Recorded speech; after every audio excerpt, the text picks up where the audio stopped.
In the early days of our country, many tales of witchcraft originated in the Catskill Mountain area of New York. Take, for example, the story about the cats of Spook Woods. Spook Woods deserved its name, for everyone knew it was full of mystery. In fact, it was said that even dull-witted cattle who wandered into the woods would suddenly rush away in panic at whatever they had encountered.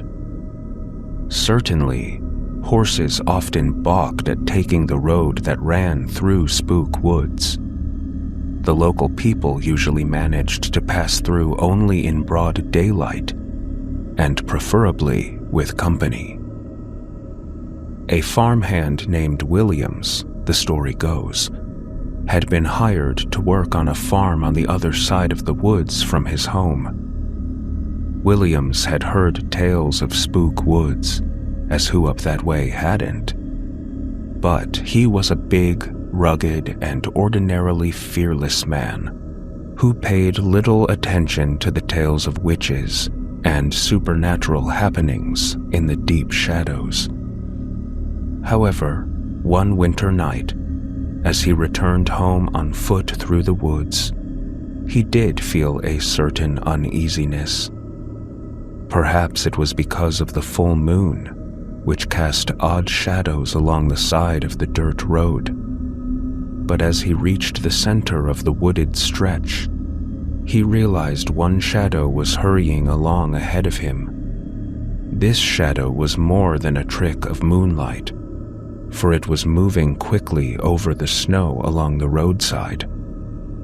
As he hurried to pass it, he saw to his astonishment that the shadow was made by two cats who were dragging an obviously dead cat between them. What a strange way for animals to act, he thought, quickening his steps to pass them. The cats hurried too and kept right up with him.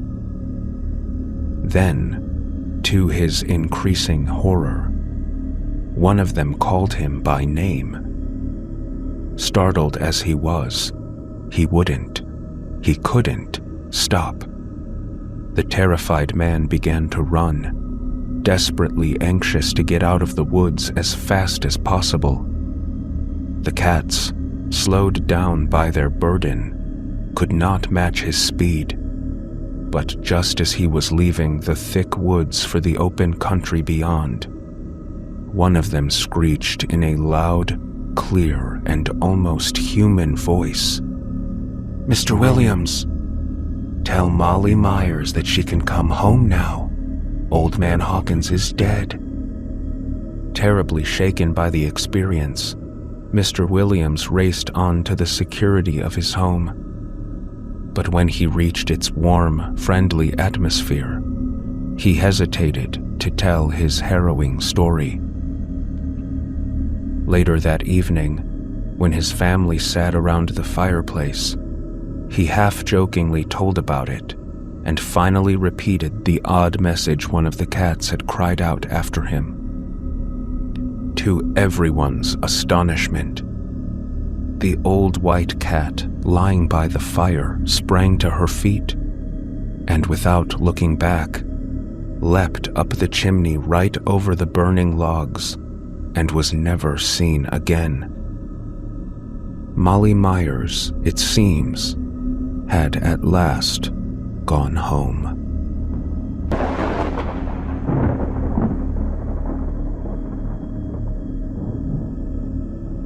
The Congregational Church in Ipswich, Massachusetts, is the fifth to stand on its present site. The first, built in 1640, was the scene of an interesting and fantastic legend about a fight between a minister, the Reverend George Whitefield of England, and the devil himself. It is faithfully recorded in the history of the town, and some of the evidence is still there to see. In 1740, Reverend Whitefield went on a tour of New England villages. In each town, he preached a resounding sermon, calling on the citizens to put down the devil and all his teachings. When he arrived in Ipswich, a great crowd awaited him, and the church overflowed. According to the records, his sermon was so powerful that the devil himself decided he'd better come hear what the minister had to say. In the middle of the sermon, he arrived, complete with horns and a long tail. It took only a moment for the devil to decide he had better stop the sermon before he lost face altogether. So he challenged Reverend Whitefield to a wrestling match to decide who was the better man. They fought all over the floor of the church, rolled outside, and finally worked their way up the steep sides of the steeple. Before the horrified throngs below, they strove to push each other off the peak of the spire to certain destruction on the ledges below. It looked pretty bad for Reverend Whitefield, until with a mighty heave, he shoved the devil from the steeple. Down the devil fell, straight for the rocky ledge jutting out of the grassy hill. Just as he seemed about to crash headfirst into the ledge, the devil righted himself and landed with a thundering crash upon his feet. As he hit the ledge of granite, he sent up a shower of smoke and sparks. Then, with a great cry, he leapt off down the hill and was never seen in Ipswich again. Even today, the devil's footprint remains in the rock ledge.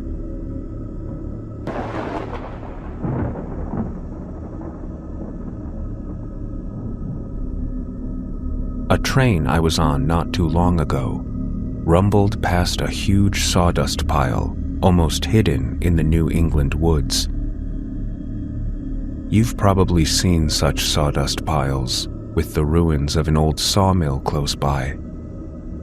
As we passed this long-forgotten pile, I heard the man next to me mutter, "I wonder where it went." A moment later, he turned to me and asked if I believed in the supernatural. My interest aroused, I asked him what he meant. This is what he told me.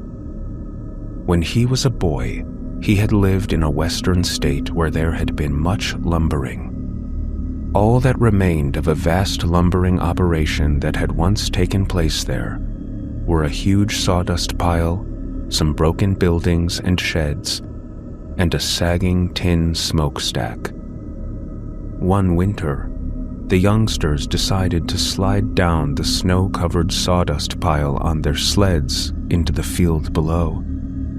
They had great fun until the snow wore thin, and the sawdust stopped their sleds.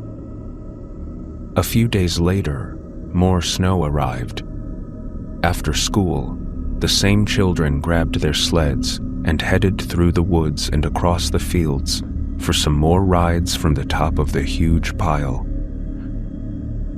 They laughed and yelled as they plowed knee-deep through the snow toward the field.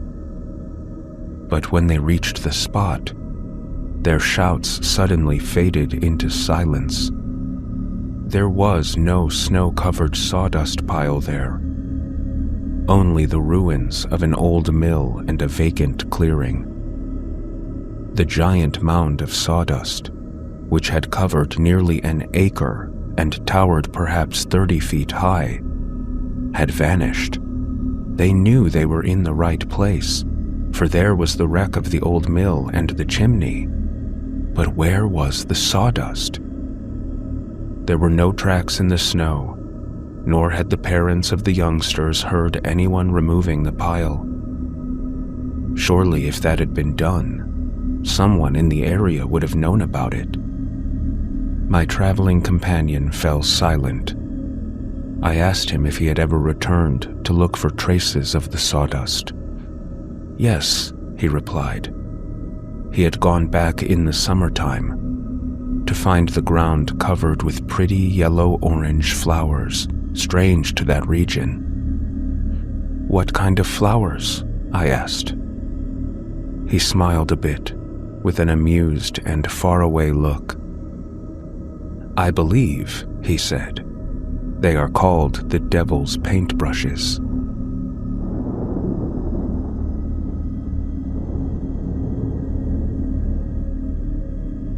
This story was told by an old doctor who used to live a hermit's life in a small village. It happened when he was a young boy, but he told it and retold it in exactly the same way until his death. To him, it was frighteningly true.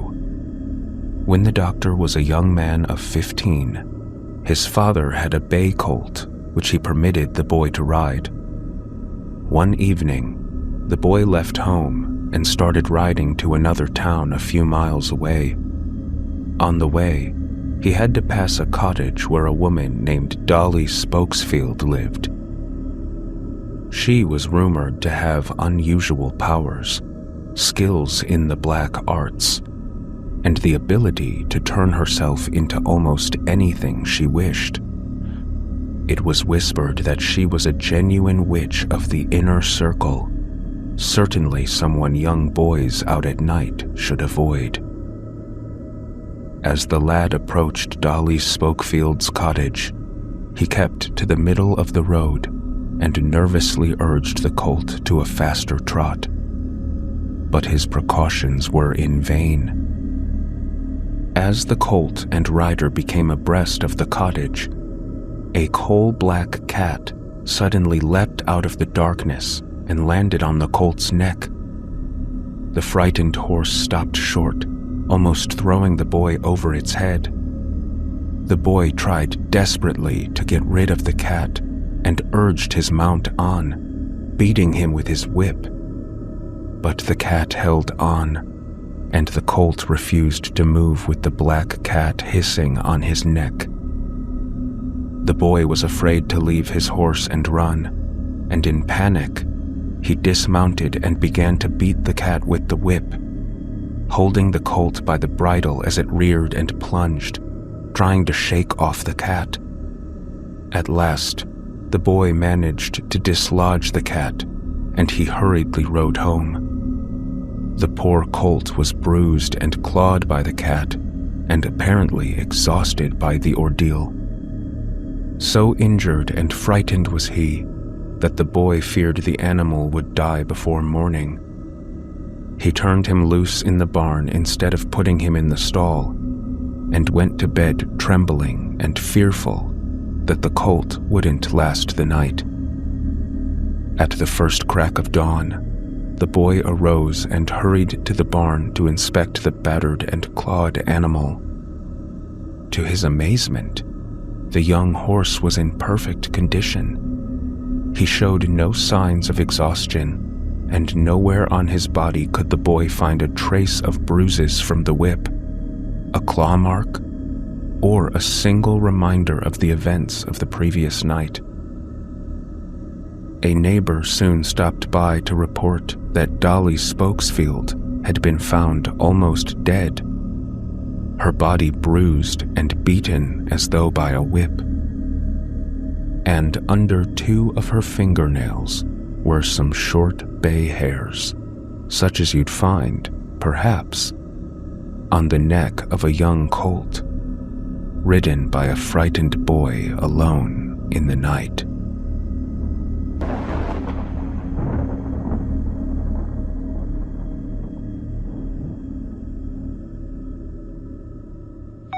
Some broken buildings and sheds, and a sagging tin smokestack.